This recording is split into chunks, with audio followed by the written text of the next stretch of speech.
Alors, dans cet atelier, on va voir l'IA qui permet d'effacer des éléments.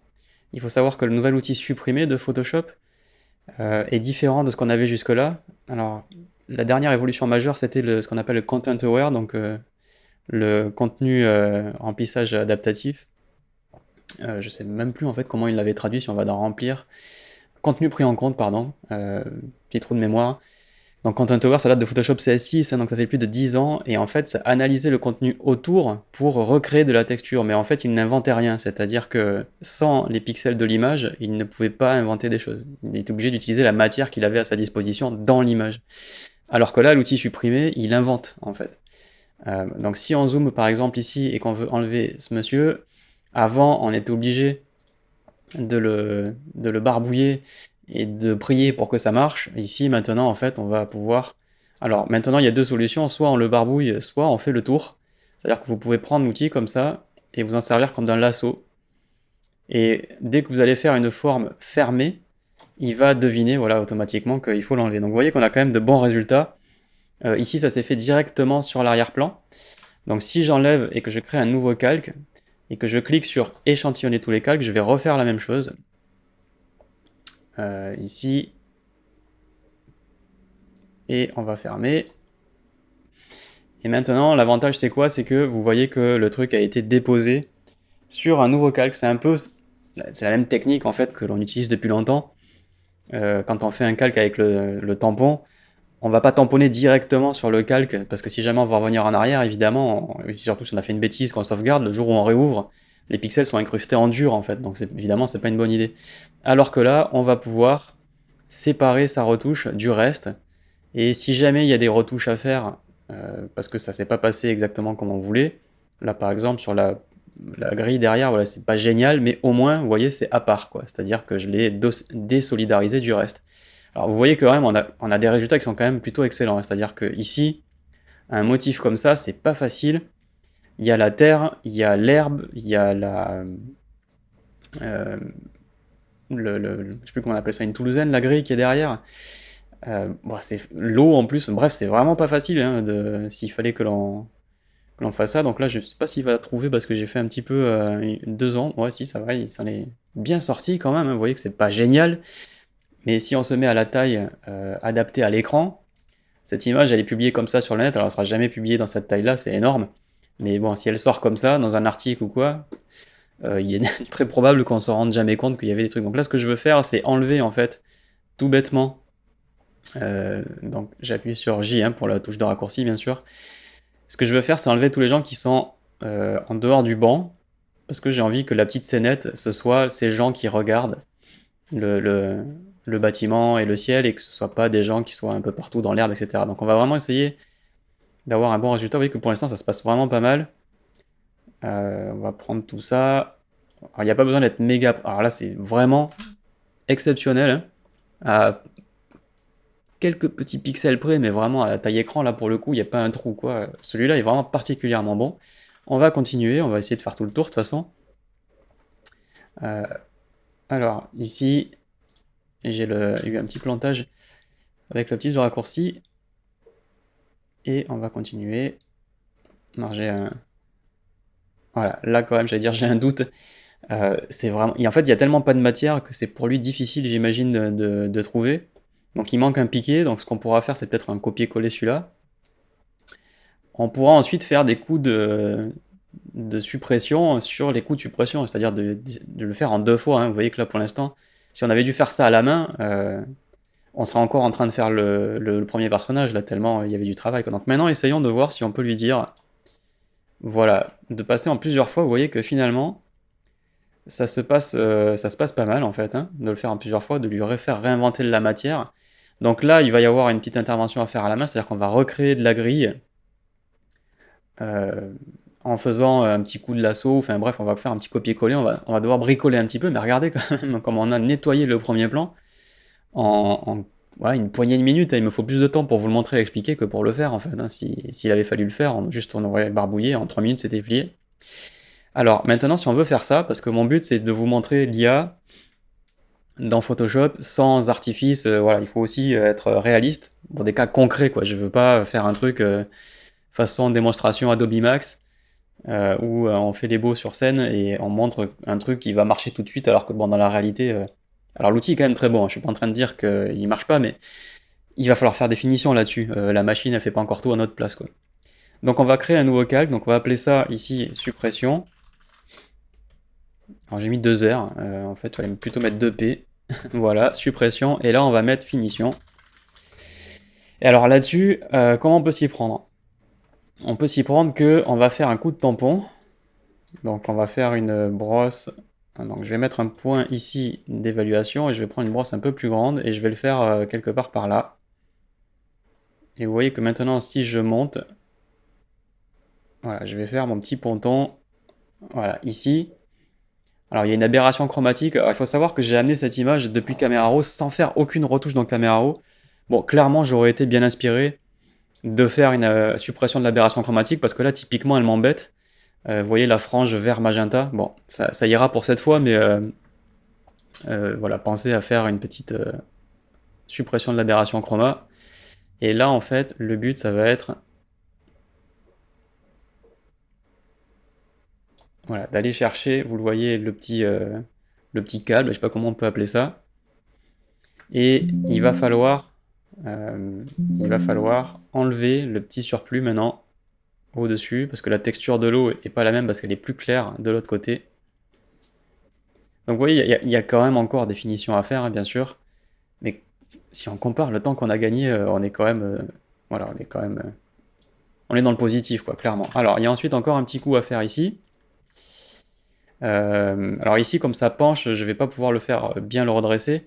Donc on peut le faire à l'ancienne, c'est-à-dire faire un coup de lasso.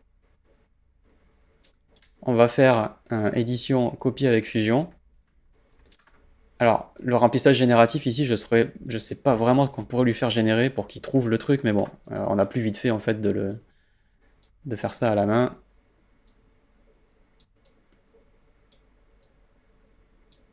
Et alors on va appuyer sur CTRL voilà, pour lui forcer à faire un rapport hauteur-largeur. On valide, un petit coup de gomme, on mélange. Et n'oublions pas que ça doit être entre guillemets joli, je sais pas si joli est le mot, mais ça doit être convaincant, voilà, sur un affichage écran. Donc en gros, fenêtre, pardon, on va prendre le Z, on va mettre adapté à l'écran. Voilà, et vous voyez que j'ai refait là-bas, c'est cette barrière où il manquait un ponton, quoi. Si mes souvenirs sont bons, lui là, ce monsieur, il est lui aussi posé sur un petit truc comme ça. Donc il en manque un autre, donc on va en rajouter un autre. Et ce qu'on peut faire, c'est... moi je voudrais avoir que le ponton et l'espèce de plot ici. Vous voyez que là-bas ils y sont et là ils y sont pas, donc il va falloir les rajouter. Donc là aussi on va devoir plutôt faire un coup de lasso à l'ancienne. Et ensuite peut-être faire de la génération pour avoir de l'herbe ou un truc comme ça. Donc on fait une copie avec fusion, on colle, on va mettre ce truc là. Et il faut qu'il soit plus petit accessoirement. Hop, on va le mettre ici.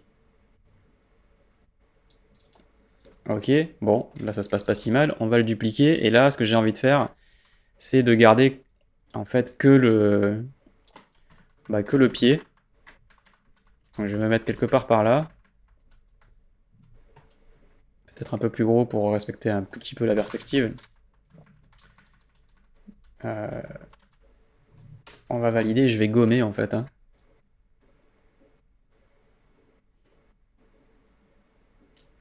Et on va zoomer, hop. Tac, j'appuie sur Shift pour... Alors j'ai fait un coup de tampon. Autant pour moi, c'est une bêtise, juste un petit coup de gomme. Pas besoin de faire un masque là-dessus, hein. Voilà, et maintenant ce truc-là, Alt pour le dupliquer. Vous voyez qu'il reste encore des résidus là-dessus.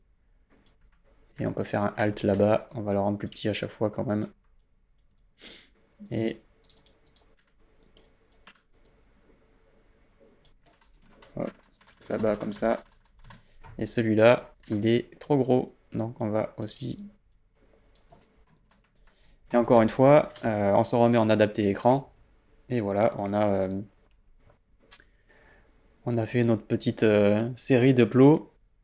Alors ce qui est bizarre, c'est qu'il y en a ici, mais il n'y en avait pas, si j'en ai l'impression, voilà, il n'y en avait pas sur ces barrières. Bon. Mais voilà, on a nettoyé notre scène, on s'est beaucoup aidé de l'IA et on fait des finitions à la main ensuite. Donc maintenant, ce qu'on pourrait, là où on pourrait euh, essayer de trouver des trucs, c'est vous pouvez maintenant faire un petit groupe avec les corrections, faire un duplicata de l'image.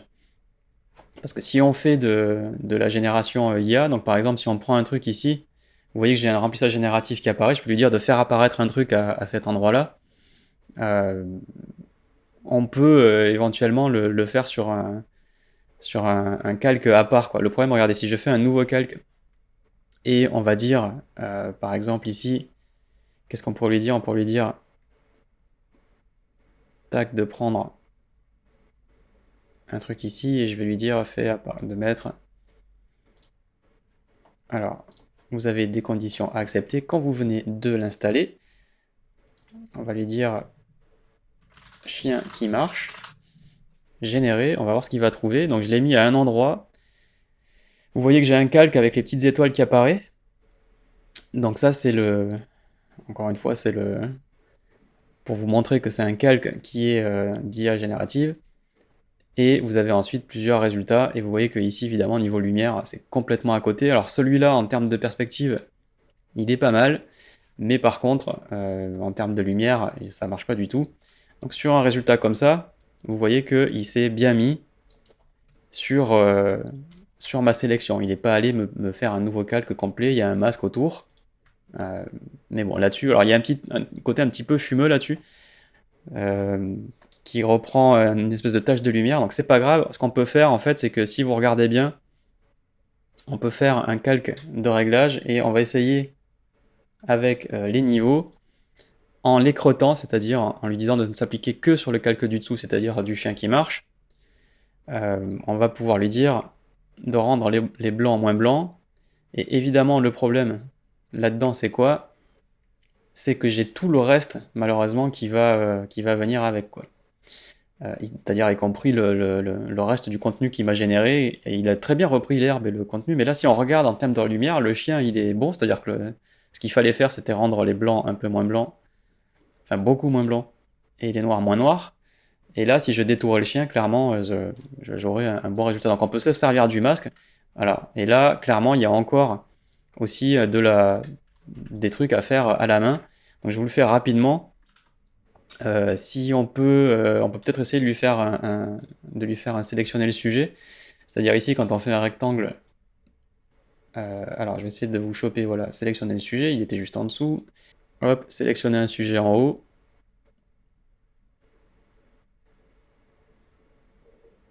Et vous voyez que j'ai eu une sélection plutôt sympa. Donc sélectionner le sujet en haut, intervertir. Et maintenant je clique sur le masque et je peux peindre. Alors clairement ce chien aurait mérité d'avoir une ombre, mais on peut la faire à la main. Donc voilà comment je peux utiliser l'IA pour venir intégrer un élément et ensuite le recompositer derrière. Vous voyez que ce qui n'est pas satisfaisant, c'est l'absence d'ombre et le fait qu'on a voilà, encore un détourage qui est quand même perfectible, outre que le chien généré lui-même, il n'est pas dingue non plus, quoi. Et vous voyez, vous pouvez quand même vous servir de ces outils pour mélanger, c'est-à-dire en gros, je me sers de l'IA générative pour enlever, je me sers de l'IA générative pour rajouter des trucs, et ensuite je me sers de la détection d'objets pour parfaire le résultat, parce que l'IA générative, malheureusement ici, quand on lui donne une sélection pour l'emplacement, elle remplit la sélection, et vous avez vu que si on fait une correction, du coup, on est obligé du coup de redétourer ce qu'on a fait derrière. Donc, bon, il y a encore des améliorations à venir, mais globalement, voilà, c'était un prétexte pour vous montrer qu'on pouvait rajouter des trucs, mais moi l'histoire que j'ai envie de raconter ici, c'est plutôt ça, c'est des gens qui sont tous en train de regarder la scène, c'est un ciel qui... Là, le ciel, c'est le fichier brut, hein, il n'est pas retouché. Du coup, on n'a pas besoin d'utiliser le remplacement de ciel par IA. Et c'est ça qui est intéressant, je trouve. Donc voilà ce que je voulais vous montrer pour ce premier petit atelier, où on a utilisé l'outil suppression, et où on a fait des finitions avec des outils plus traditionnels pour arriver à un meilleur résultat. Donc il y a plusieurs années de ça, 10 ans même pour être exact, le temps passe vite. J'avais réalisé un tuto qui s'appelait Atelier de compositing dans Photoshop. Vous avez le résultat à l'écran. Et dans ce tuto, ce qu'il fallait faire, c'est prendre plusieurs visuels et les mélanger ensemble. Donc on avait le parvis de la Défense à Paris, un ciel avec des montagnes derrière et un modèle qui pose sur une plage, donc rien à voir, et il fallait mélanger les trois. Et au passage, on a rajouté deux petits bonhommes au premier plan, donc faire un effet de géant, avec ensuite un deuxième effet de géant, puis ensuite les gens voilà, qui sont inclus avec le visuel. Ça demandait pas mal de travail, parce qu'en fait, ne serait-ce que pour étirer la matière au premier plan, il fallait évidemment recadrer pour rajouter de la matière, bon ça va, mais ensuite il fallait utiliser l'outil filtre point de fuite qui date de Photoshop CS2 peut-être, donc en gros depuis 2005, quasiment 20 ans cet outil, et faire un clone en perspective, c'est-à-dire mettre une grille, on dessine une grille et comme ça le tampon réagit dans la perspective. Donc c'est déjà pas mal comme outil, c'est quand même assez bien vu. Bon, voilà, ça a toujours son utilité, mais c'est long et c'est fastidieux, il faut aligner les dalles, enfin c'est chiant même pour ainsi dire, hein. Donc vraiment c'est pas facile, ça prend du temps, le résultat est pas garanti, bref, c'est pas un cadeau. Bon, après on y arrive, hein, voilà, on finit par y arriver, mais c'est pas un cadeau, quoi.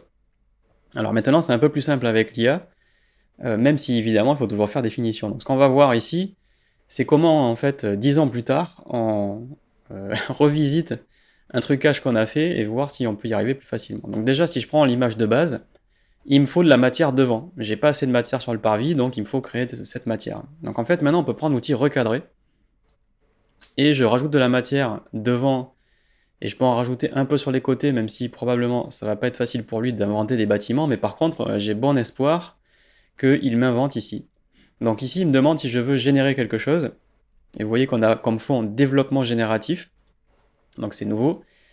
Et donc là, je peux taper quelque chose ou ne rien taper. En l'occurrence, je vais rien taper, je vais juste lui dire de générer une extension. Quand on tape rien, en fait, il prend par défaut la matière qu'il a déjà. Donc en gros, il essaye de perpétuer le résultat. Donc on n'est pas obligé de lui indiquer quelque chose, quoi. Donc on va voir ce que ça donne. Et normalement, on a toujours, comme d'habitude, plusieurs choix. Donc ici, j'ai le premier. Enfin, le premier ici, les dalles devant sont OK. Il y a juste cette tâche ici qui est un peu bizarre, mais... Et là-bas, ça part un peu n'importe comment, mais à la limite, moi, c'est pas tellement les côtés qui m'intéressent. Si vous regardez le compositing d'origine, j'y suis pas allé sur les côtés, moi. Donc bon, là, c'était juste histoire d'avoir un peu de marge, hein.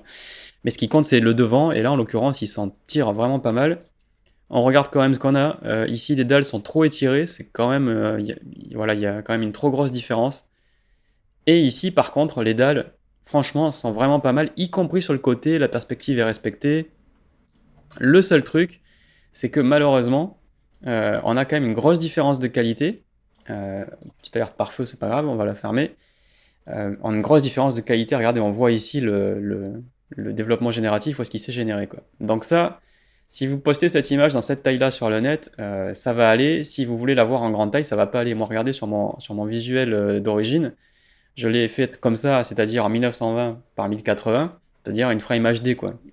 Et la qualité que j'ai, ça passe, quoi. Donc si je fais la même chose ici, vous voyez que là j'ai 23%, j'ai le visuel très grand. Si à l'arrivée on finit comme ça en 1920 par 1080, là j'ai à peu près à vue de nez, avec le niveau de zoom que j'ai dans ma fenêtre, c'est ce qu'il y a, quoi. Ça passe, mais c'est pas dingue. C'est-à-dire que si je l'avais fait à la main, clairement j'aurais eu le même niveau de qualité que la photo d'origine, c'est-à-dire j'aurais mis des coups de tampon sur un machin qui est super détaillé, donc j'aurais eu un meilleur résultat.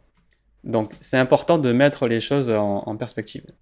Ensuite, l'autre truc, c'est quand même, on est sur un masque, c'est-à-dire qu'on a vraiment le masque ici qui est très clair, hein, évidemment.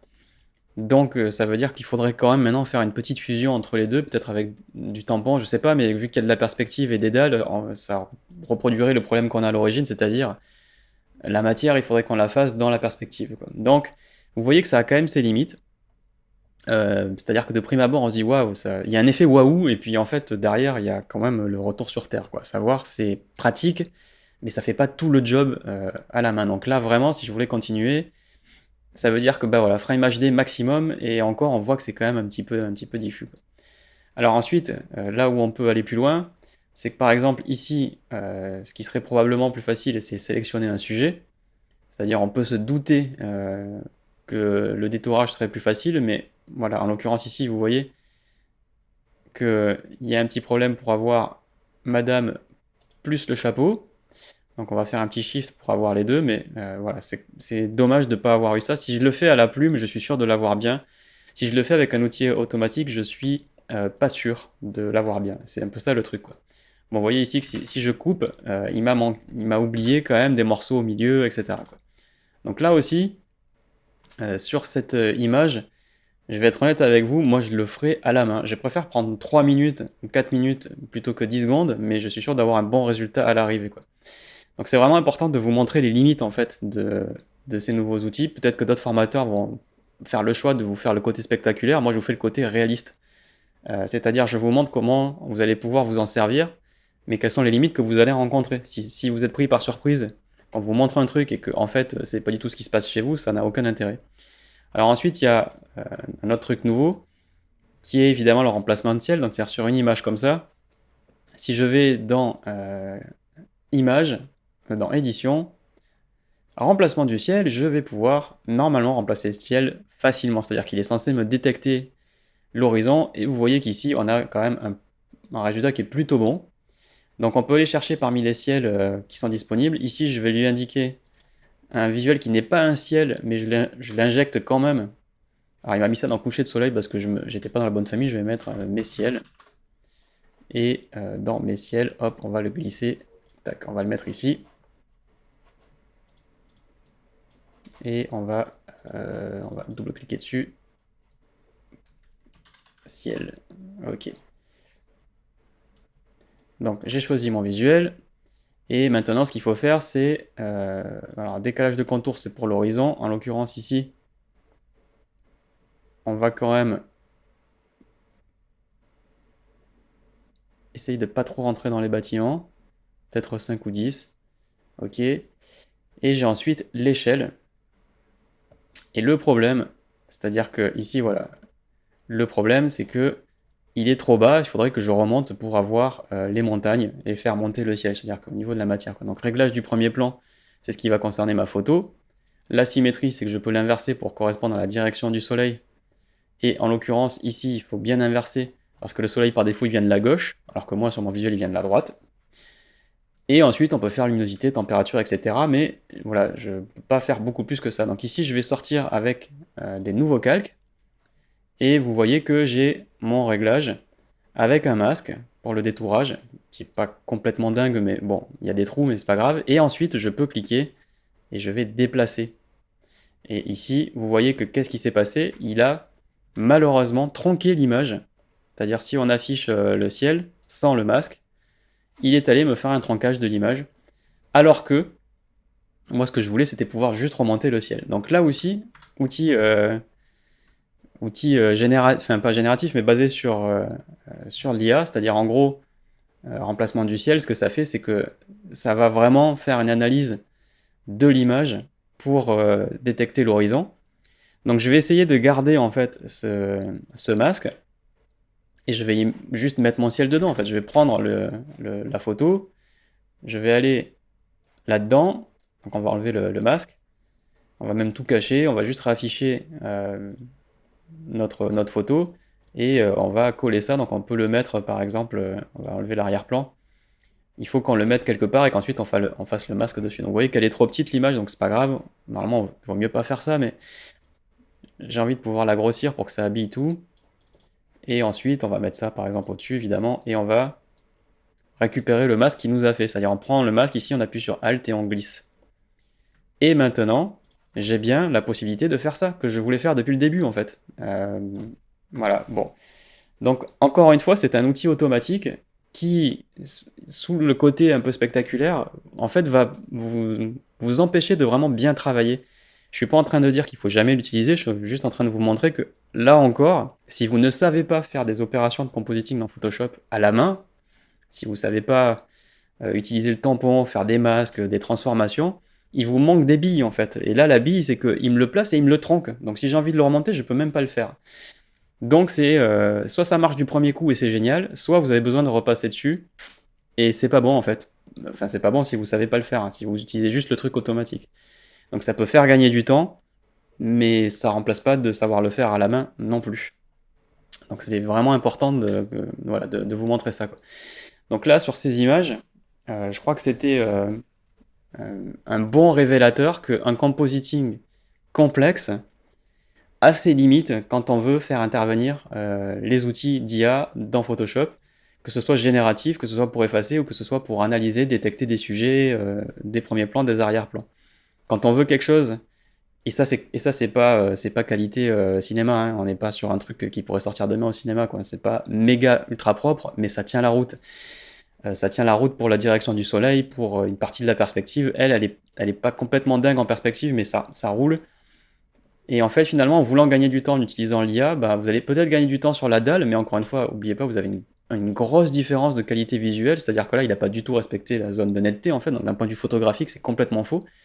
Au niveau de la détection du sujet, on l'a vu, il y a des trous, et le contour est pas complètement bon, les cheveux sont pas pris, donc au final, bon, ben, autant le détourer proprement, j'ai envie de dire, avec l'outil de votre préférence, ça peut être la vieille baguette magique, ça peut être la bonne vieille plume, ça peut être plein de choses, hein, pourquoi pas, hein. Et ensuite, le ciel, c'est-à-dire que bon, ben, on aurait pu détecter l'horizon assez facilement, quitte à faire un petit coup de plume en 3 minutes aussi, mais si on utilise l'outil remplacement de ciel, ben, en fait, il nous le tranque et on peut pas réintervenir dessus derrière. Donc finalement, encore une fois, là aussi, on aurait peut-être mieux fait de le faire directement à la main. Donc, mon propos, il est le suivant. Il vaut mieux évaluer, il vaut mieux bien connaître Photoshop que de se reposer sur des outils complètement automatiques sur la promesse que l'IA fait tout et qu'elle va le faire mieux que nous. Parce que si jamais vous passez plus de temps à corriger un truc automatique que ce que vous l'aviez fait à la main, c'est pas bon, vous perdez du temps et de l'argent. Donc je dis à mes étudiants, je les vois souvent essayer d'utiliser des trucs qui sont, voilà, pour faire un peu waouh, avec des outils automatiques qui détectent les trucs tout seuls et tout. Et le truc fait pas ce qu'il veut, ça fait pas ce qu'on attendait. Du coup, derrière, il faut ou le relancer, réessayer plusieurs fois, ou derrière le patcher, c'est-à-dire cacher un peu la misère que le truc automatique nous a intégré. Et au final, on se retrouve à passer plus de temps à bidouiller un truc automatique qu'à le faire bien du premier coup à la main. Parce que nous, on connaît nos compétences, on sait par quel chemin on va passer et on sait ce qu'on va obtenir. Et c'est là, je trouve, qu'il y a encore un travail d'éducation et de formation important pour tous les graphistes qui vont voir arriver l'IA d'un mauvais oeil. Ceux qui se disent, chouette, je vais pouvoir faire des montages qui tuent alors que je connais rien à Photoshop, bah, vous faites fausse route, clairement.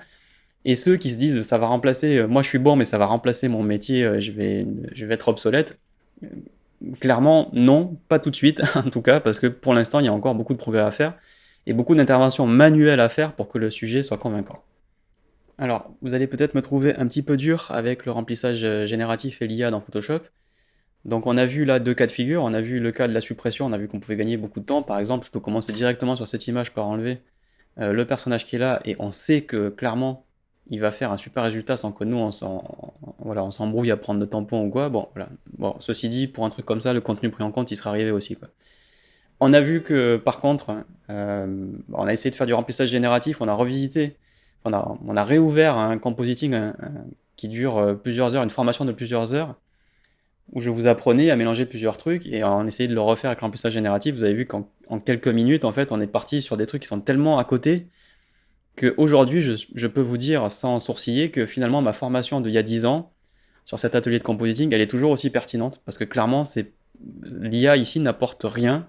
Elle introduit plus d'erreurs qu'autre chose, elle vous fait partir sur un mauvais pied, elle vous fait mélanger des trucs qui sont nets avec des trucs qui sont flous. Bref, ça marche pas en fait. En tout cas, ça marche pas encore.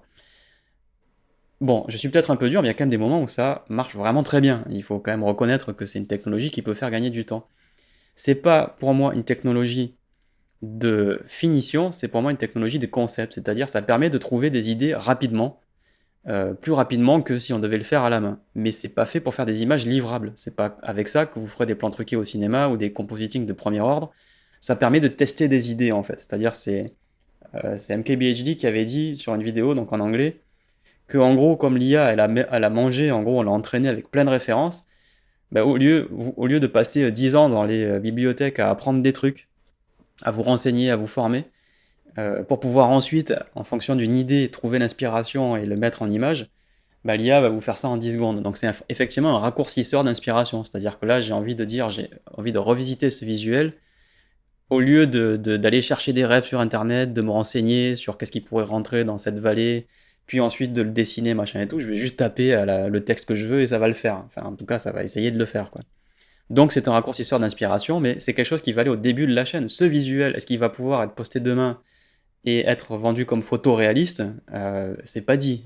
En tout cas, de ce que j'ai vu pour le moment et de ce que je vous ai montré, c'est vraiment pas gagné. C'est-à-dire qu'il va injecter des trucs, quand on l'affiche comme ça en taille écran, qu'on publie sur les réseaux sociaux, c'est cool. Quand on va zoomer à taille 100% et qu'on a besoin d'avoir un rendu pile poil avec le photo d'origine, il est très probable que l'intervention humaine soit requise. Bon.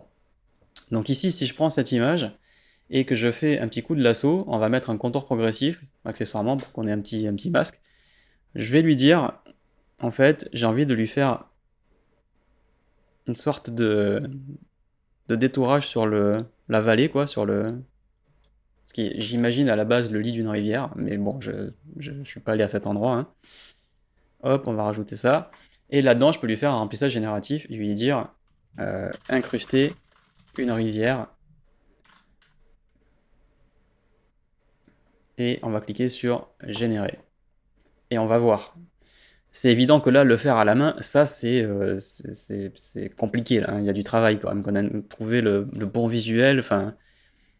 Ou alors le générer en image de synthèse, mais bon, générer une rivière photoréaliste, ça veut dire qu'il faut faire du fluide et tout, donc ça, par exemple, en trucage, c'est compliqué, quoi. Au cinéma, on ferait pas ça dans Photoshop, bien sûr, mais un concept artiste qui veut montrer une idée, voilà, il pourrait arriver à un résultat, quoi. Là, clairement, le résultat, il est bon, c'est-à-dire que j'ai peut-être un petit splotch ici qui est pas dingue, mais encore, bon, on va aller voir les autres résultats, peut-être un peu moins convaincant, et ça, pour le coup, je trouve que ça marche vraiment pas mal, quoi.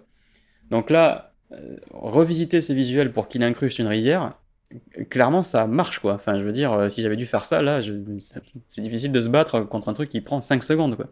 On va essayer de faire un truc à un autre endroit. On va mettre, par exemple, sur... alors moi j'aimerais bien le faire à un endroit où c'est quand même un peu convaincant, mais je vais lui faire rajouter un bâtiment. Donc je vais mettre ici, par exemple, si je lui dis là-dessus, incruster un château fort. Et je vais le mettre... bon, on va mettre juste incruster un château fort. J'aurais bien aimé lui donner une petite indication de direction artistique, s'il a un truc un peu gothique, machin, mais bon. Voilà, on va essayer de voir. Là, pareil, incruster un château fort là-dedans, enfin, c'est compliqué, quoi. C'est compliqué, et bon, c'est aussi compliqué pour l'IA. C'est-à-dire que là, en l'occurrence, si on zoome, j'ai pas de château fort. Donc, bon, il m'a changé la montagne. C'est pas mal, hein, ceci dit, il m'a incrusté notre montagne, c'est pas mal. Et par contre, j'ai à d'autres endroits, hop, voilà, si j'affiche le bon truc, alors là, clairement, bon, c'est compliqué, et là, on sait pas. Donc, il y a des trucs aussi où c'est pas facile, y compris pour lui, parce que probablement que des images où il y a des châteaux forts sur des montagnes, pas un cadeau, quoi. Donc on va essayer un autre endroit, et je vais mettre, par exemple, ici, sur tout le côté, hop, incrusté, un château fort. Alors je sais pas si sur le fait de lui donner une sélection, ça le trouble pas un petit peu. Et là, on va rentrer dans le moment où, comme je vous ai dit dans la vidéo où on essaye de se battre avec des outils automatiques, à un moment, si vous passez 3 heures à faire des prompts pour incruster un château fort, peut-être que ça vaut le coup d'essayer de le faire vous-même. Là, vous voyez, il s'est pas trop mal débrouillé, parce que franchement, c'est raccord, assez raccord. Alors, en plus, il a une inspiration orientale, hein, clairement, et qui est tout à fait pertinente vu le décor. Et je trouve que franchement, il s'en sort plutôt bien, quoi. Il s'en sort plutôt bien. Donc là aussi, voilà, finalement, on y est arrivé. Donc là, pour le coup, ça allait plus vite que de le faire à la main. Donc si maintenant je lui dis je prends un peu un pari, mais je lui dis incruster, relier le château et la montagne avec un pont. Je sais pas s'il va bien comprendre. N'oubliez pas que là, c'est traduit en anglais, hein, par Firefly, clairement. Enfin, sur les serveurs Adobe, la requête, elle part pas en français, elle part en anglais. Donc peut-être qu'à certains moments, ça vaut le coup de... Enfin, en tout cas, moi, pendant la bêta, je faisais mes recherches en anglais. Quand en français, ça donnait pas grand-chose. Euh, Bon, ok. Alors, d'un point de vue... l'idée est là, mais clairement, du coup, on est passé sur un truc à moitié contemporain, donc ça marche pas. Ça marche pas. Et ça marchouille. Le début était pas mal. Bon, voilà, c'était pas... Donc si je lui dis avec un pont en pierre. Et on va cliquer sur générer. Alors je sais pas si en même temps j'ai fait ça sur le même calque, je sais pas si normalement il est censé... J'avais pas de sélection active, j'étais sur l'ancien calque, je suis pas sûr que... Non, il l'a fait sur le même calque, bon ok. Et alors il m'a pété tout le reste par contre, c'est un peu dommage, hein. C'est un peu dommage de m'avoir fait... Et il a gardé ce que j'avais avant, ouais c'est ça.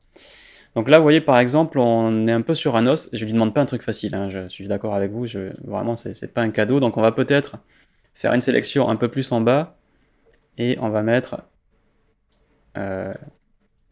relier le château avec une route au-dessus de la rivière. Je vais peut-être essayer de lui indiquer un peu plus qu'en fait il y a une rivière et qu'il faut la garder, plutôt que... Alors il me dit de ne pas effectivement mettre ajouter, remplir, créer, mais en l'occurrence là j'ai mis relier, je sais pas si ça rentre dans les instructions, qu'il me dit de ne pas utiliser. Donc, par exemple, il a incrusté une route de chaque côté, mais c'est pas au-dessus de la rivière. Donc là par exemple pour un pont je pense qu'on va galérer en fait, hein. Je pense que ça va être... Voilà, on va prendre peut-être un truc encore plus grand. Et on va mettre juste un truc tout bête, pont en pierre. Pont en pierre. Alors là, c'est là que vous voyez la grosse limite évidemment de l'IA, qui est que on contrôle pas grand-chose en fait, notamment sur l'arrière-plan et sur la continuité en fait des choses. C'est-à-dire que maintenir une DA avec des trucs raccords, donc là, le pont, j'ai envie qu'il soit évidemment dans le même style que ça, quoi. Alors là, par exemple, il y a un bon début. Il est allé me chercher une photo, manifestement. Il a généré une photo qui allait avec ça, j'imagine. Ah, là, voilà. Là, on a un bon résultat. Alors, il m'a pété la rivière que j'avais à l'origine. Pas complètement, il s'en est bien... Non, il s'en a bien inspiré. Ça, c'est convaincant. Par contre, le résultat, c'est qu'il m'a modifié l'arrière-plan. Donc là, par contre, on peut prendre, peut-être...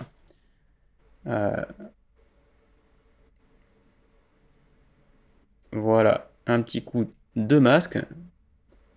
Et vous voyez que pour un concept, pour vendre une idée avant de faire un plan truqué ou quoi, voilà, on va enlever ce... Il est allé trop loin sur l'arrière-plan. Et là, pour le coup, voilà, là ça marche bien, quoi.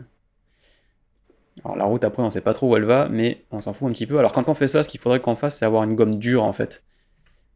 Maintenant, je vais le faire en blanc, et hop, voilà, je trace le truc en blanc. Et là, vous voyez qu'on y a fini par y arriver, donc évidemment, il faut se battre un peu avec les prompts. Euh, et derrière, il faut encore une fois faire des retouches manuelles. Ça ne vous dispense pas de, de faire des corrections. Là, par exemple, il est allé nous rajouter des trucs qu'on voulait pas, bon, bah, il faut qu'on puisse les corriger, quoi. Alors, en termes de soleil et tout, bon, c'est un peu plus cru, donc ce qu'on doit faire là-dessus maintenant, c'est faire encore une fois un petit niveau en mode écreuté, c'est-à-dire que sur ce calque, et on décale le blanc pour le rendre moins blanc. Et vous voyez qu'on va retrouver le même problème qu'on a déjà eu dans une vidéo précédente, qui est que on va du coup assombrir aussi au passage la rivière. Donc il faudrait maintenant détourer dans le masque ici. Vous voyez qu'on a un splotch blanc là. Voilà, et ce qu'il faudrait, c'est qu'on aille maintenant détourer là-dedans, quoi. Donc on peut prendre du noir. Et ici, si je fais ça, je perds aussi au passage, en peignant en noir, je peins au passage donc la rivière qui m'avait bien rajouté, dont il m'avait bien fait le raccord. Donc là, ça veut dire qu'il il faudrait faire le pont sur l'ancien truc. Donc bon, moi clairement là-dessus, je cherche pas à comprendre, et je me fais un petit détourage à la main. Il faut mélanger le meilleur des deux mondes à un moment, hein, si on veut avoir un bon résultat.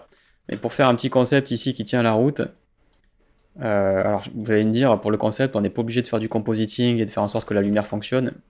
Oui, alors ça c'est un curseur qu'il faut qu'on place, hein, effectivement, est-ce qu'on a besoin?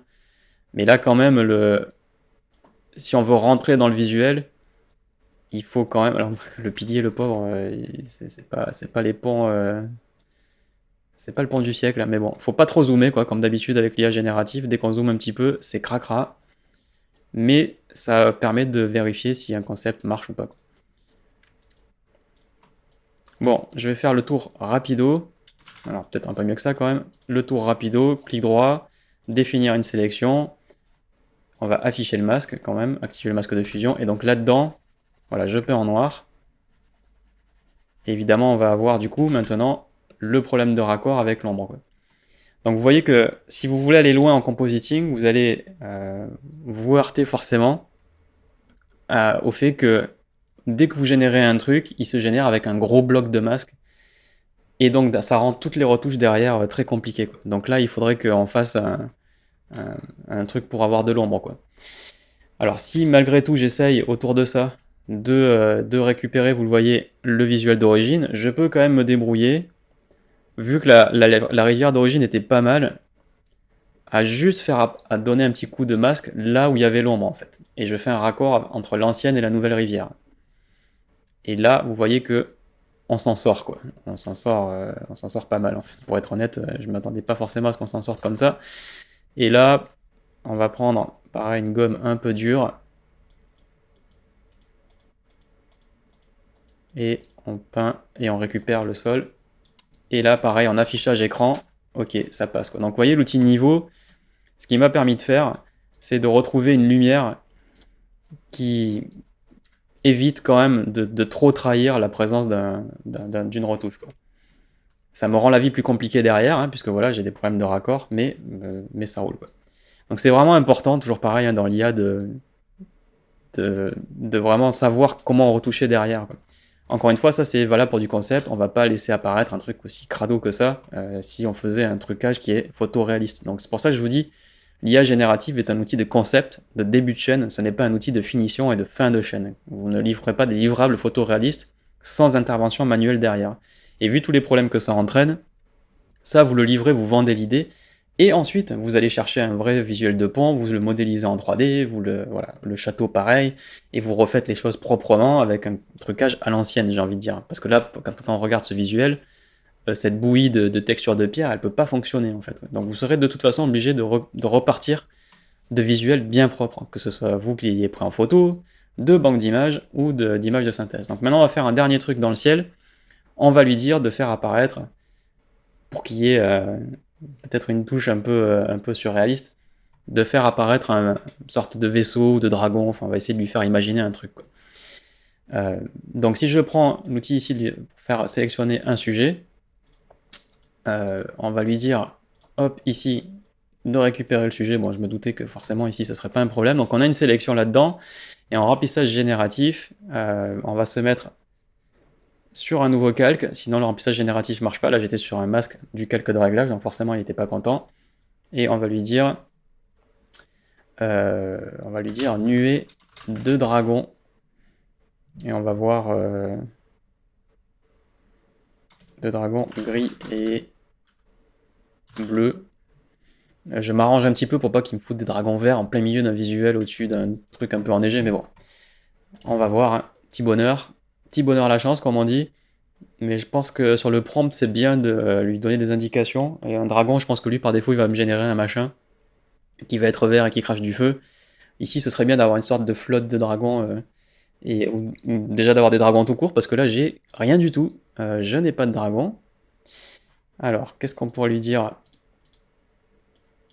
Dragon gris volant dans le ciel. Généré. Manifestement, ma nuée de dragons, ma horde, ou je sais pas comment on peut appeler ça, une escadrille, je sais pas en quoi ça vole les dragons.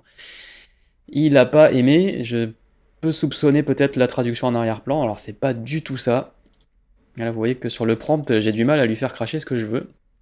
Alors on peut sortir des ciels à l'appel, hein, ça y a pas de problème, mais ça fait pas du tout ce que je veux. Si je lui dis juste dragon, gris, là je pense que je peux pas faire plus simple. Je veux un dragon là-dedans. Est-ce qu'on va y arriver? Je suis un peu pessimiste, mais on sait jamais. Toujours pas. Bon, on n'aura pas de dragon dans le ciel. Par contre, en l'occurrence, cette montagne-là, comme ça, elle est le côté plus menaçant. Alors, ok, je ne le cherchais pas, je l'ai trouvé. Sérendipité, je sais plus comment on dit le mot. En gros, vous avez trouvé un truc cool alors que vous le cherchez, alors, vous n'étiez pas en train de le chercher. Et ben là, en l'occurrence, cette montagne, elle est vachement mieux en fait. Ça rend le truc, ça fait une valeur d'échelle. Il y a un petit côté série télé Seigneur des Anneaux qui se fait. C'est pas si mal.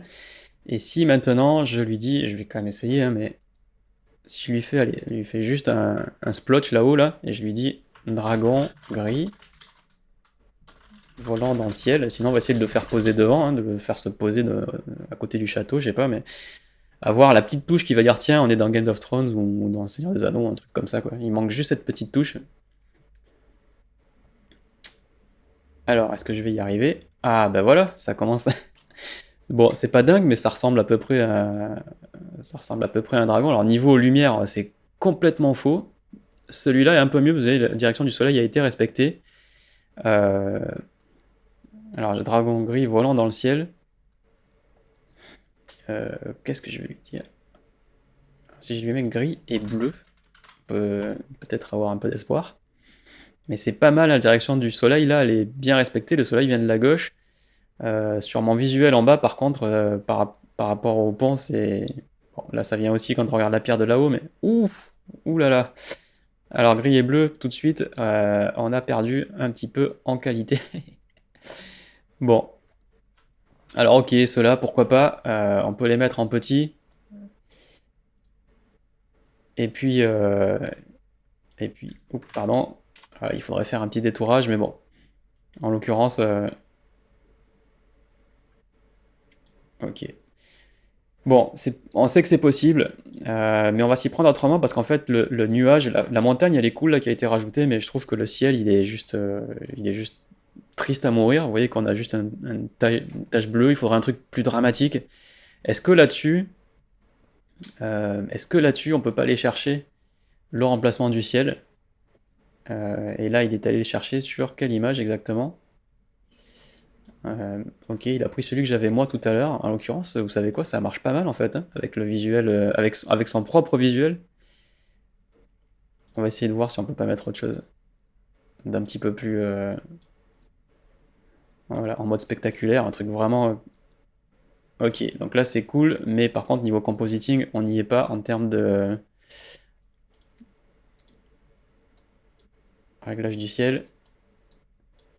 On n'y est pas en termes de couleur. Donc il faudra désaturer, faire une teinte. Voilà, une symétrie quand même. Et on va dire ok, nouveau calque. Et ce ciel, je vais lui faire un petit coup de niveau pour lui envoyer des blancs. Alors là, il n'est pas écreuté, voilà. Alt-clic entre les calques. Et regardez, on va juste lui faire brûler quelques valeurs en haut. Parce que le ciel, le soleil est très présent. Et le noir, un peu moins noir. Les tons foncés, voilà, un peu moins foncé. Voilà, tout de suite, ça va mieux. Et on va lui dire, on aurait dû lui dire de faire un fondu un peu plus large sur la montagne. Mais celle-là, c'est ici qu'il faudrait le faire. C'est-à-dire que là, le alt-click, il m'a rajouté un visuel. Voilà, c'est la montagne elle-même qui est très très dure. Ça aurait été pas mal de peut-être un peu adoucir les bords. Mais en gros, là, ce ciel, il marche bien. Et là, maintenant, voilà, on a rajouté un truc... voilà, ça marchouille, quoi. Ça commence à... Encore une fois, ça a valeur de concept. N'oubliez pas, c'est pas un truc pour finir. C'est un truc c'est pour trouver une idée, quoi. C'est-à-dire qu'on est quand même parti d'un truc qui est comme ça. Et on arrive sur un visuel un petit peu plus fantastique. Et clairement, si on avait dû faire tout ça à la main, on aurait quand même passé un peu plus de temps, quoi. Ensuite, ce qu'on peut rajouter ou essayer de rajouter, c'est une présence humaine. Donc les dragons, pas sûr, hein. Franchement, pas convaincu. On va essayer de voir une petite présence humaine. Alors ça commence à être un peu compliqué au niveau des calques. Puisqu'à chaque fois, il nous rajoute un morceau. Vous voyez ici, un morceau avec un masque. Donc ça donne des trucs qui commencent à être un peu compliqués. Mais par contre, il nous renomme avec le prompt. Donc ça, c'est vachement bien. C'est-à-dire qu'il crée un nouveau calque et il lui donne le nom du prompt. Donc ça, c'est quand même cool. Si maintenant, je lui dis... si je lui dis ici... soldat en armure. Soldat en armure. On va déjà... Alors, on va pas s'enflammer. Hein. On va essayer de juste... Je sais pas, qu'il y ait une présence, un truc quoi, qui se passe. Pour donner une présence humaine. Il y a un château, donc c'est déjà pas un décor, il y a un pont, donc il y a quand même forcément une présence, en tout cas une forme de vie. Et mes petits soldats en armure, eh ben, j'en ai pas beaucoup. Là, vous voyez, ça ne marche pas. Alors, armée. de soldats sur un pont. Alors, je sais pas s'il sait qu'il est déjà sur un pont, mais il y a quand même des trucs où il veut pas, hein. Donc bon, là je sais pas comment on pourrait faire, mais on va essayer une deuxième fois. Qu'est-ce que je pourrais lui dire après qui pourrait marcher là-dessus, quoi. Encore une fois, le but c'est que si on passe plus de temps... Ah, alors, ça commence... C'est pas dingue, mais pour valeur de concept, armée de soldats, armée de lances, j'aimerais bien qu'il y ait des trucs qui montent en fait, quoi. On va lui refaire générer ça, mais alors, clairement il a pas aimé. Armée de soldats sur un pont, armée de soldats, armée médiévale sur un pont. On va voir, tac, générer. Et qu'est-ce qu'on pourrait lui faire générer ailleurs? Bon, encore une fois, le dragon, je pense que ça va être compliqué. Mais une présence humaine, là, ce serait cool, quoi. Un petit côté Seigneur des Anneaux. Ok, alors c'est pas ça. Ah, ça c'est mieux. Mais les formes sont complètement aléatoires. Bon. Bon, je pense qu'on n'aura pas mieux que ça. Mais bon, ça permet de... Voilà, niveau concept, ça permet de placer quand même la balle dans le... Ça met la balle dans le parc, hein, comme on dit. Voilà, on sait à peu près où comment se situer.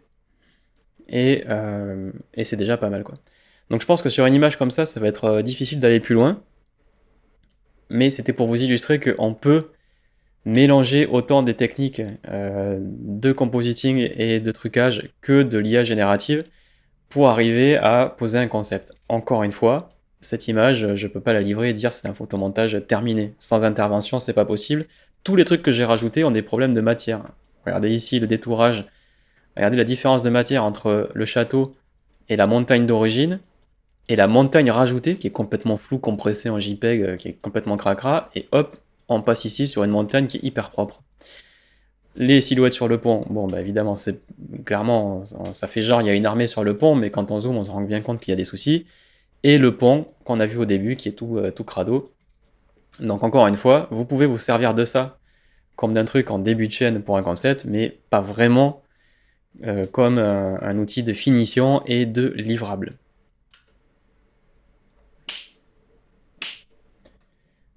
Dans la vidéo suivante, on va voir un peu ce que ça donne quand on l'utilise dans la mode, donc pas avec un paysage ou un truc un peu fantastique, mais avec un shoot avec mannequin.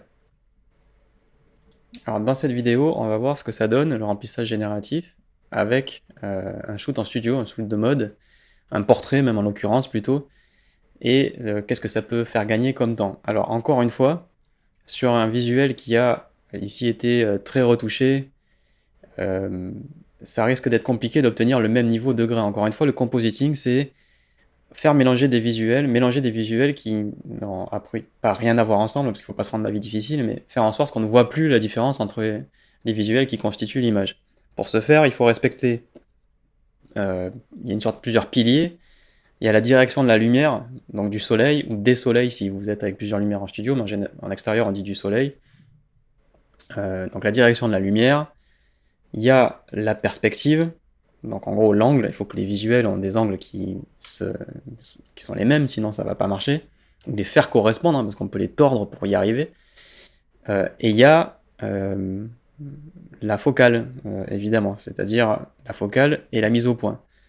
C'est-à-dire en gros la zone de netteté, avec un truc qui est net, et avec ensuite, avant ou après, enfin avant et après, du flou. C'est-à-dire en gros ça fait du flou, puis il y a le point sur quelque chose, et puis il y a du flou à nouveau. Donc flou, net, flou.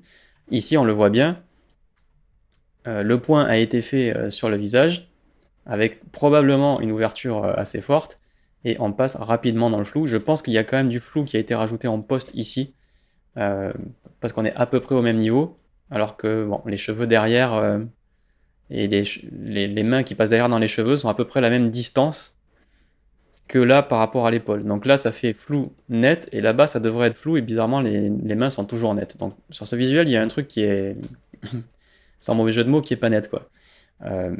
Donc là, pour le remplissage génératif, c'est un défi en fait, c'est-à-dire que lui dire d'inventer un truc, bon, on a vu que ça pouvait avoir des résultats plus ou moins bons, mais qu'en tout cas, ce qu'on avait du mal à lui faire faire, c'est de correspondre et de se mélanger correctement avec un truc en place. Donc là, par exemple, si je lui dis sur le remplissage génératif, on va lui faire voilà, une sélection et lui dire lunettes de soleil à monture bleue, générée. Alors, on peut avoir une bonne surprise, et accessoirement, j'aurais peut-être dû prendre un peu plus de place parce que du coup, les lunettes là vont pas pouvoir aller au-delà de mon petit coup de lasso. Voilà, je pense qu'on aurait pu avoir un peu plus de place, surtout pour les oreilles. Bon. Mais si on zoome, donc là, à premier abord, on se dit ouais, ok, cool, pas mal, on va aller voir les autres. Je pense que mon coup de lasso, ça, il a pas dû aimer.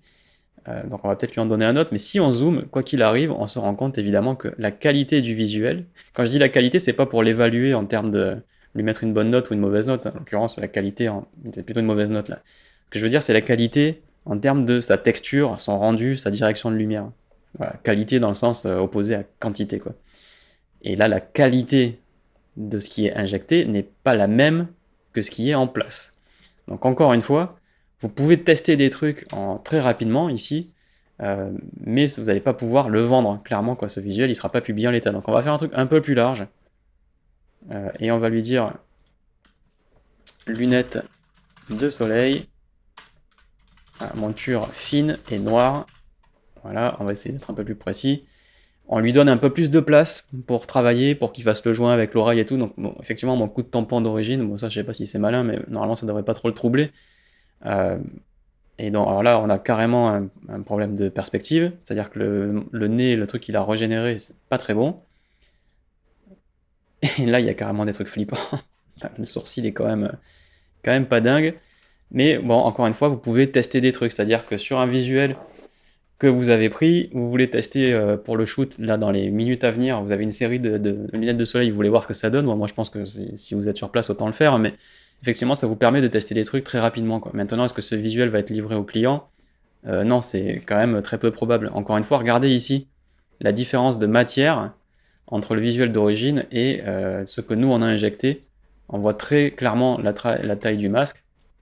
Et si on regarde le visuel tout seul, on voit ici qu'il a perdu il a essayé de faire l'effet séparation de fréquences avec une peau super lisse et tout, sauf que du coup il n'a pas pu respecter évidemment la même matière. Donc là aussi, de prime abord, ça a l'air très bon. C'est bien pour poster en vignette, peut-être pour partager un truc, c'est bien pour montrer une idée, mais vous aurez très probablement pas de rendu qui soit photoréaliste avec juste du remplissage génératif. Et ici, faire un trucage, se dire qu'on va maintenant pouvoir repasser là-dessus pour retrouver la peau et juste faire apparaître les lunettes, alors oui, on peut l'essayer de récupérer le masque, mais le problème c'est que vous risquez de passer plus de temps en fait à faire la retouche que si vous vouliez bien faire le visuel. Si vous avez vraiment pas le choix, ben, vous n'aurez pas le choix. Ici, ce qu'il faudrait faire, c'est vraiment bien détourer, je pense, les lunettes. Et ça, pour le coup, ben là, faut le faire avec une vraie sélection. Donc on va, si on voulait livrer celui-là, on va quand même la faire. Mais là, pour le coup, utilisez pas une détection de sujet ou je ne sais quoi, soyons sérieux un petit peu et voilà, faisons un détourage quand même qui tient la route. Donc un petit coup de plume pour avoir des bords bien définis, qui vont bien avec l'objet. Enfin voilà, on va quand même faire un truc sérieux. Donc la plume, c'est un petit coup de halte à chaque fois. En gros, Photoshop va pas disparaître demain, hein. C'est pas parce qu'il y a des trucs automatiques que du coup tous les autres outils maintenant il faut plus les utiliser. Surtout quand on sait qu'à la plume, en fait, on va y arriver, quoi. C'est-à-dire, il n'y a pas de doute sur l'issue. J'essaye pas un truc au petit bonheur la chance avec un prompt, quoi. Je sais que ça va marcher. Parce que il n'y a rien qui puisse m'en empêcher. Enfin, sauf si c'est la fin du monde dans 5 minutes. Là, je vais aller au bout de mon détourage et ça va marcher. C'est une certitude. Clic droit, définir une sélection. Voilà, ma sélection, je l'ai. Et je sais qu'elle est propre. Alors, est-ce que ça va bien rendre? On va voir, hein. On va peindre le masque. On récupère. Vous voyez qu'on a un petit peu de maquillage d'origine. Bon, pas très grave. L'oreille, elle est pas ouf, mais voilà. Et on lui récupère aussi. On va essayer de récupérer des cheveux, parce qu'il est allé me faire des trucs dans les cheveux dont j'avais pas envie. Alors ça va qu'il y a un masque, hein, mais là par exemple au niveau des sourcils, je pense que Ça va être compliqué. Oh, encore, non, ça va, on s'en sort pas trop mal. Hein. Niveau perse, on peut récupérer les cheveux et qu'on ne voit pas le bout de la monture qui va là-bas. On peut, alors ce truc-là, là, bah oui, il y a le maquillage qui ressort. Donc là, on peut rajouter un calque et peindre en mode couleur. Voilà, ce qui fait que je garde que la texture. Il faut être un petit peu malin. Et hop, le maquillage disparaît un peu. On revient sur le masque, on va faire des petites finitions. J'ai pas branché ma tablette, mais clairement là ça aurait été une bonne idée. Clic droit, Alt clic droit pour changer la taille. Et ça commence à être pas photoréaliste, mais pour un concept, on commence à s'en sortir. J'ai une ombre là qui vient, j'allais dire cette ombre là, pourquoi elle est pas... J'ai lâché ma sélection, j'aurais pas dû. Parce que là, j'ai fait un petit oubli. Alors c'est pas grave, on va le faire à coup de Shift. Et hop, on y arrive. Voilà, et là-bas c'est pareil, j'ai lâché ma sélection. Bon, au pire, je vais prendre mieux que ça. On fait un petite courbe. Tac, juste pour avoir ce petit bout qui me manque. Définir une sélection. Je peins en noir. Voilà, et pareil au-dessus.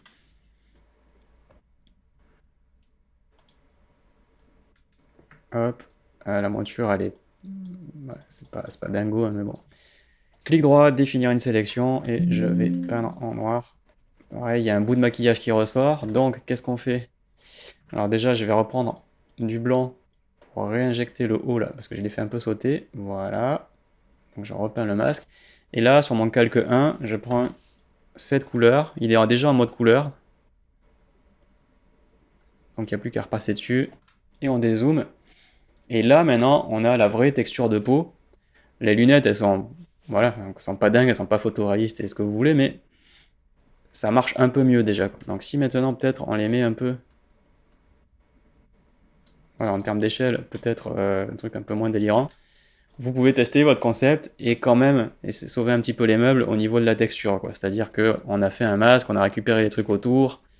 J'ai encore une petite tache de blanc là qui apparaît. Donc cette tache, voilà, regardez, ben là on voit bien le splotch de la tache de peinture entre l'ancienne texture. Ça c'est la texture que lui a générée. Évidemment elle est floue donc c'est pas bon. Donc on va peindre en noir pour la cacher dans le masque. Donc là on a la texture de la peau d'origine et on a juste incrusté les lunettes quoi.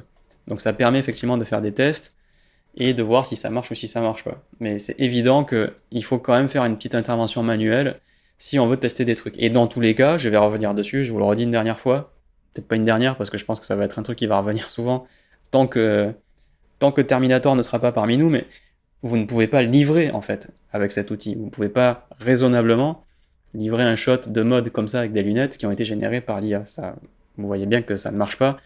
La qualité de ce qui a été généré n'est pas au même niveau de qualité que le reste.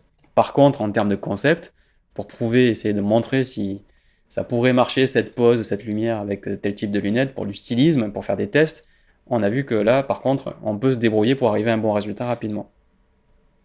Alors, une autre utilisation de l'IA générative, c'est le graphic design. Donc on va prendre un exemple très concret. J'ai fait une vidéo sur YouTube où j'ai testé une tablette XP Pen. Et en fait, il faut que je génère une vignette donc pour YouTube, donc en 1920 par 1080.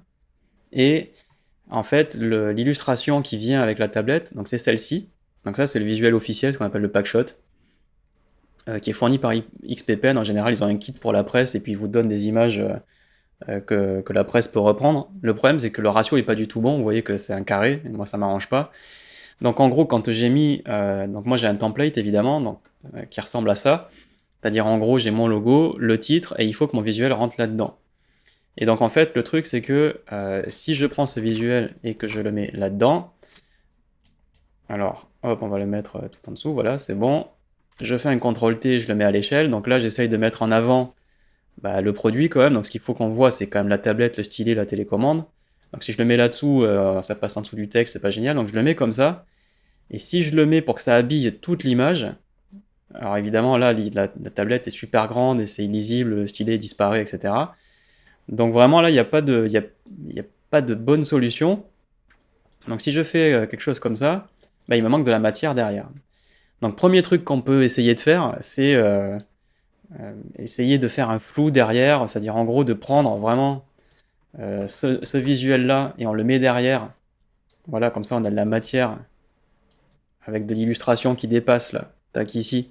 Et ce truc-là, ce qu'on fait, c'est en général ce que je faisais avant, c'est que je le floute. Voilà, vous voyez, je fais un gros flou dessus. Et ensuite, je le duplique plusieurs fois à coup de CTRL-J. Voilà, et ça fait cette espèce d'habillage derrière. Et ensuite, sur mon visuel, j'envoie un petit coup d'ombre portée, plus ou moins forte évidemment, et voilà. Et du coup, on a fait un habillage harmonieux, enfin, mais, euh, mais on a toujours évidemment pas un visuel plein pot, quoi. Est-ce que c'est pas quand même plus intéressant d'un point de vue visuel de reprendre l'illustration qu'on a, c'est-à-dire en gros une estampe, hein, clairement, et d'essayer de mettre autre chose derrière, quoi. Donc là, si je mets quelque chose, voilà, vous voyez que je l'ai mélangé dans un flou, mais j'ai à la base un visuel pour travailler. Et ce truc-là, bah, évidemment, ce qu'on peut faire, c'est le générer, quoi, tout simplement. On peut juste lui dire.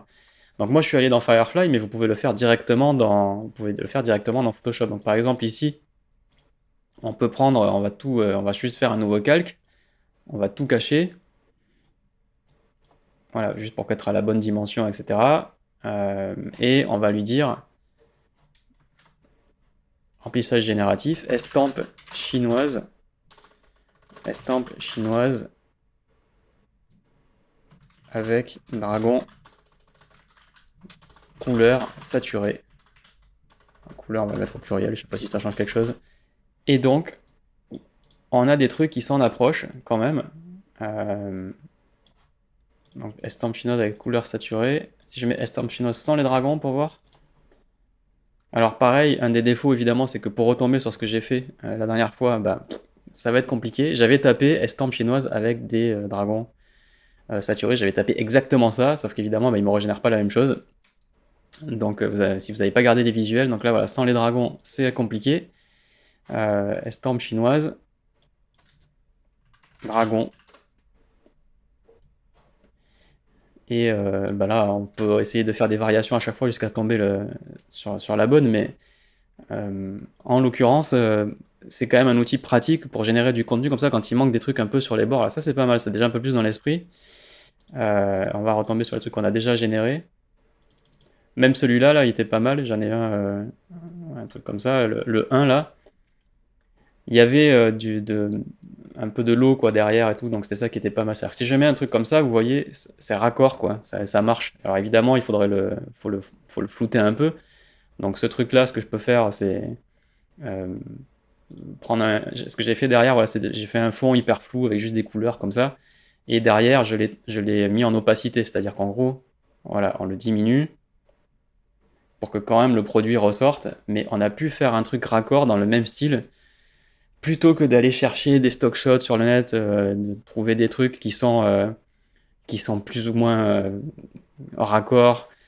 Il faut voir si on a le droit de les utiliser, évidemment, de ne pas choper un visuel où on n'a pas de licence. Ensuite, bah, payer. Alors évidemment, quand on veut un beau visuel, c'est mieux quand même d'acheter sur une banque d'images qui soit de qualité, etc. Mais là, je voulais juste faire un fond pour ma vignette. Je ne veux pas y passer 3 heures.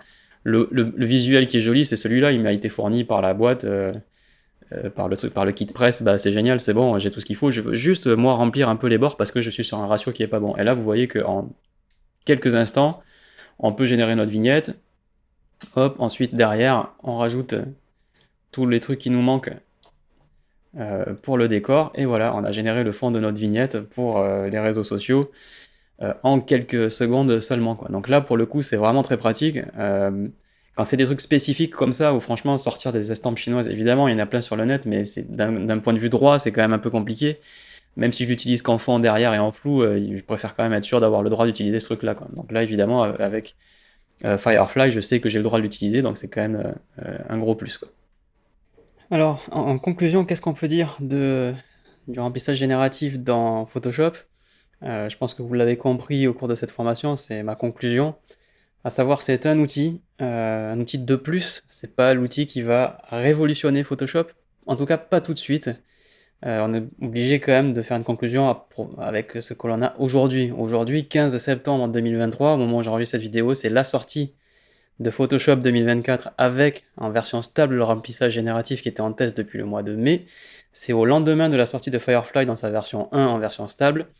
Aujourd'hui, ce que j'ai moi dans Photoshop, ça ne me permet pas de me passer de mes compétences pour faire des photomontages complexes, photoréalistes, de bonne qualité, qui respectent la perspective, la focale, les directions de lumière, la zone de netteté, la qualité des textures, le grain, le piqué, etc., etc. On peut injecter du contenu en quelques secondes en lui tapant du texte et il va transformer ça en image avec plus ou moins de bonheur. Ça permet d'avoir des concepts rapidement, mais ça ne me permet pas de livrer des images à des clients. Ça ne me permet pas de faire des photos au montage convaincants. Il y a peut-être, dans certains cas, des moments, on va dire, ça va être touché par la grâce et ça va bien, très bien fonctionner.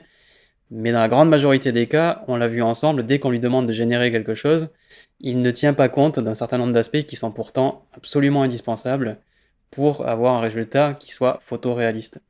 Donc aujourd'hui, ça permet de mettre un petit pied à l'étrier dans Photoshop, de s'amuser, ou alors pour les pros, ça permet de gagner du temps pour tester des idées, mais pour arriver au bout de ces idées, il faut absolument connaître Photoshop, il faut le maîtriser, et au-delà de Photoshop, qui est l'aspect technique, il faut éduquer son regard. Il faut apprendre à faire de la photo, si possible, ou en tout cas reconnaître ce que sont les composantes d'une photo d'un point de vue technique, d'un point de vue aussi qualitatif, au niveau de qu'est-ce qui fait qu'une image est une photo et pas autre chose. Je vous invite à consulter ma formation complète à Photoshop, plus que jamais, si vous voulez faire des photomontages complexes et photoréalistes, des retouches avancées comme les pros. C'est pas juste avec l'IA et en tapant du texte qu'on va y arriver, il va falloir mettre un petit peu la main à la pâte. Et donc, pour bien compléter, comme on l'a vu, des prompts qui seraient faits avec du remplissage génératif, des prompts qui vont amener à du remplissage génératif, il faut utiliser des outils qui sont un peu plus complexes et qui demandent aussi une éducation du regard. C'est tout ce qu'on voit dans ma formation complète, c'est plus de 25 heures, c'est la formation complète la plus suivie de la plateforme. Donc voilà, si vous voulez monter un petit peu en compétence, c'est la formation à suivre, ça ira de pair évidemment avec ce que vous avez vu ici dans le remplissage génératif et la suppression basée sur l'intelligence artificielle. Vous aurez donc de meilleures compétences pour bien compléter ces outils qui ne se veulent pas être une fin en soi et qui doivent être accompagnés de réelles compétences dans le logiciel. Merci beaucoup pour votre fidélité, à très bientôt. Bye bye.